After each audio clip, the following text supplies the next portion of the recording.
So, you're considering yourself as too young or too old to start flight training. Well, I had someone comment on one of my latest videos discussing how he was too young to start flight training. He was too young, so he couldn't fly yet because of his age. That's basically what sparked this video today, and I actually appreciate that he said this, and he came out and reached out and because a lot of you guys are probably thinking the same thing. Because this guy was 13, compared to others that are 30, 50, or even older, you are not too young and you're definitely not too old to start flight training by any means. So, if you're new to the channel, what's up everyone? Welcome to Right Seat Reports. My name is Steven. I am a certified flight instructor here out of the Rochester International Airport in Rochester, Minnesota. And this channel is all about real-world flight training, aviation education, and, well, life in the cockpit as a flight instructor and life as a pilot as well. Today, we're answering one of the most common questions I see online and in person, for that matter, is, am I too young? Am I too old to become a pilot? Those two key points. There's two different sides of the spectrum, and well, let's start it off here. How young is too young? Okay, here's the truth. Okay, there is no minimum age to actually start flight training. If you're 10, 12, 13, in this kid's point of view, you can absolutely begin taking flight lessons with a certified flight instructor. The only real age limitation are tied to your solo and then your private pilot license limitations. All comes from our Bible, our FAR aim. This regulation is going to come from Part 6183, going to pop up right here. To be eligible for a student pilot certificate, you must be 16 years old. What you need to solo an airplane or fly by yourself is, well, a student pilot certificate. So you can log time, what we call dual flight training with a flight instructor in the meantime, until you do reach 16. The other caveat is Part 61103, which it says you must be 17 years old for the rating, other than glider or balloon. Simply put, you must be 17 to earn your private pilot license. Okay, but everything before that, learning controls, doing takeoffs and landings, radio calls maybe, understanding airspace and studying, you can start at any time. And that time is now. And honestly, me saying this, students who start young often become some of the best pilots because they build great habits early on. Okay, so start early if you can.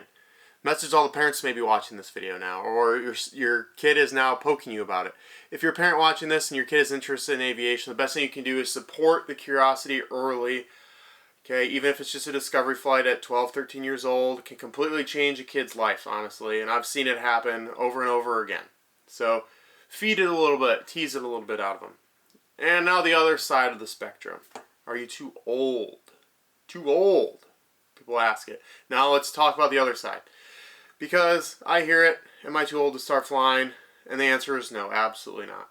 I've trained students in their 30s, 40s, 50s, beyond for that matter. Some who are changing careers. I know a couple people changing their careers in their 50s. They just want to do something different. Some who are finally chasing a lifelong dream and have the financial backing to do so, and some who just want to fly for fun, just for that matter. They want to check that box. It's on their list of things you like to do before they go.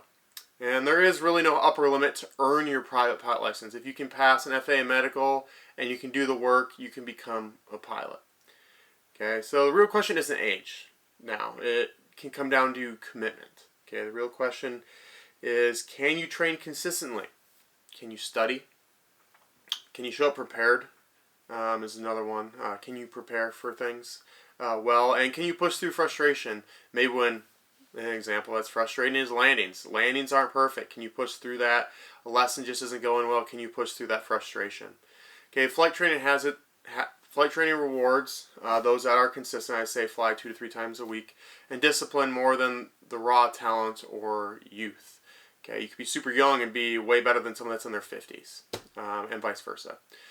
And last part, career versus fun flying. If your goal is the airlines, yes, starting younger gives you a longer runway, I like to say, but starting later does not disqualify you. Plenty of airline pilots start in their 30s and 40s. I'm 28 years old, and I just started 2 years ago.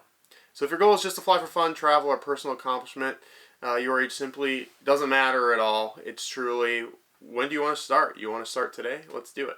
So, honest truth, if you're young, you're early.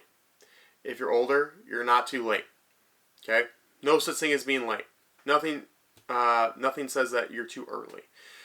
The only people who never become pilots are the ones who never start. So you want to become a pilot, you never become one because you never end up trying and never end up going for it. Okay, so that's my key point to take away here. So as a flight instructor, I can tell you this. Some of the most motivated, focused, and successful students I've ever had were the ones who thought they were too old when they started. And some of the most impressive long-term pilots I've seen are the ones who started young. So think about that for a second when you're thinking about flying and learning to fly. So whether you're a brand new pilot or a student pilot, an experienced pilot, or someone who just loves aviation, I really appreciate you being here and listening on this topic. If this video helped you, make sure you like it. Subscribe to the channel and drop a comment below. Let me know where you're at in your aviation journey. Tell me your age. Is it too early? Is it too late? Let me know where you are in your aviation journey, or whether you're just an enthusiast. Leave that in the comments below. Or any questions you've got, and I'll answer them in future videos. As a reminder, I cover a very wide range of topics from training to aviation news and so on. Okay, so leave those in the comments below. I'd love to help you and continue to educate the public on lots of different topics, and specifically those as well that are pursuing their aviation career or going after one of their first license. So as I say, as always, I hope to see you in the right seat.